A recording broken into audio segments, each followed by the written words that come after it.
ልጅ የት ሄደ?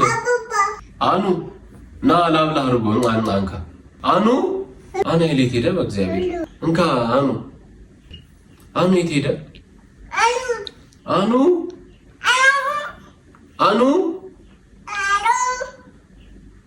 አኑ የት ሄደ? አኑ የቱ ጋር ነህ? የት ጠፋ?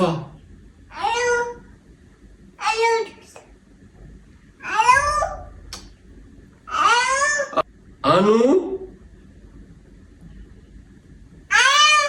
በስመ አብ ወወልድ ወመንፈስ ቅዱስ የት ሄደ ልጄ? አረ ልጄ ጠፋ! አረ ልጄ ጠፋ! ልጄ የት ሄደ? አኑ የት ሄደ? አኑ አናኤል አባቴ እንዴ አኑ እዚህ ነህ እንዴ? እሺ እዚህ ነህ እንዴ? በስመ አብ ና ቅፍ አድርገኝ። አንድ ልጅ አገኘሁት። በስመ አብ የት ሄደህ ነው? አንዴ ስጠራ የት ነው የጠፋው?